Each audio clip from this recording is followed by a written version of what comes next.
Yo, what's up mga peace? Kamusta kayong lahat dyan? Welcome again sa ating YouTube channel. Again, sa lahat ng mga bago pa lang sa channel na to, my name is Toymi. At tinuturo natin dito yung mga iba't ibang cryptocurrency. Nagtuturo tayo ng mga trading kung gusto nyo matuto at gusto nyo malaman ang tungkol sa mga cryptocurrency. Mag-subscribe na po kayo mga peace. Tapos share nyo, tapos like nyo. Yun lang, masaya na. Puntahan natin yung gagawin nating $100 challenge gamit ang Cardia Chain mga pisa. Puntahan natin ngayon.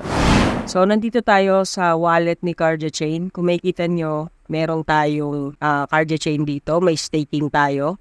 Everyday nag-accumulate to. Now, at least, meron kasi tayong 19,000 na Cardia Chain. Every day, at least nag-accumulate siya ng 6 to 8 Cardia every day. Paano natin gagawin yung $100 challenge natin within a month? Gagawin natin within a month. Simula ngayon, ang date ngayon ay August 23. So, everyday update ko kayo. Dito sa ating Cardia Chain, by the way, ma-download nyo itong Cardia Chain natin wallet sa Play Store. Meron to sa Play Store. Punta lang kayo sa Play Store, search nyo yung Cardia Chain. Tignan natin kung meron nga sa Play Store. Tapos, search ka ng Cardia wallet yan. Yan, yung Cardia Chain, ito yung pangalawa.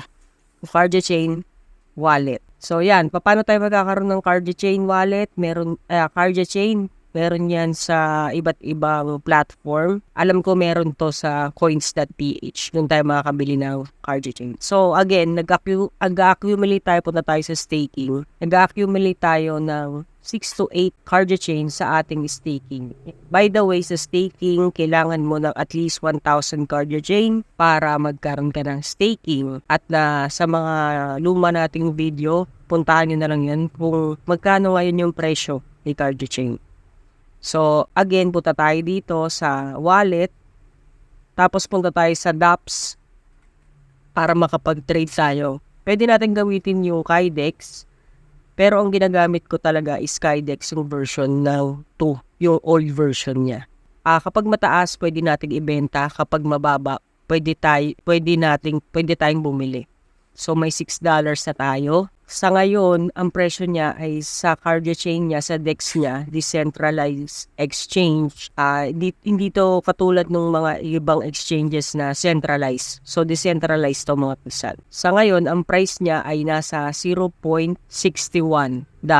So meron pa tayong, pwede pa akong magbenta. So, inaabangan ko to talaga sa baba. At least para yung $6 ko or more na makuha natin, maibalik natin ng mas malaking Cardia Chain. Naabangan ko siya between sa pagbili at least 0.4 pababa. Kasi nga, from 0.0057, nagbibenta ako. So, aabangan ko siya at least sa baba, at least 0.40 pababa para makuha ko yung gusto kong amount regarding dito sa Cardia Chain. Again, kailangan disiplinado tayo dito. Again, may mga risk na pwede siyang tumaas. Kapag tumaas, possible ibibenta ko lahat ng mga nakukuha kong staking. Tapos, aantayin ko pa rin siya sa baba. At least 0.38, 0.40, ganong range. Kasi nga, sabi ko nga, from 0.57, nagbibenta na tayo. Kung makikita nyo dito, itong aking history. From 0.57, 59, diba? 57 yung pinakamababa ko na nagsisell ako. Umakit siya hanggang 66. So, ang gusto ko, makabenta ako at least hanggang 0.38, yung pinaka-bottom niya. After nun, yun na. Yun magsisimula kung paano natin mapapalago yung ating Cardia Chain. Pwede ko siyang ilagay sa staking once na nakakuha ko ng 1,000 Cardia. Madadagdagan yung staking ko every day. Kaya meron tayong maraming option. Nasa 0.0060. So meron pa akong 4 na natira. So ibibenta ko siya. Bali 4.3 yung Cardia na ibibenta ko. At mag-sell siya ng $0.026. So isi-sell ko lang siya.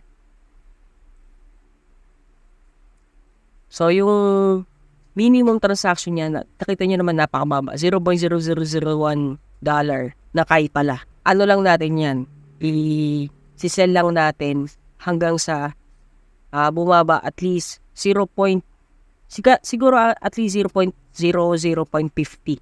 Kasi ano na tayo doon, kita na tayo doon. Kasi from 0.0057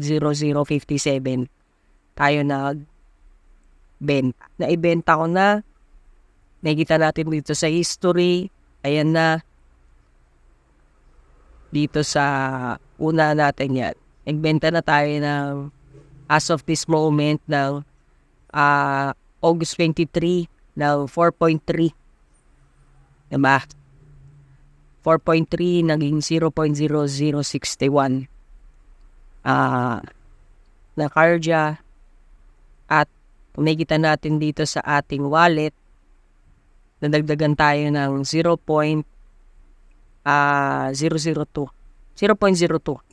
Cardia chain. So meron tayong $6.06 na gamit itong State Youth. So, update ko kayo everyday regarding dito sa ating $100 for 1 month challenge kung mapapalago natin to ng $100 sa loob ng isang buwan. So, yun na nga mga peace. Maraming salamat sa inyong panonood at see you mga peace sa mga susunod nating video. Bye-bye! Peace!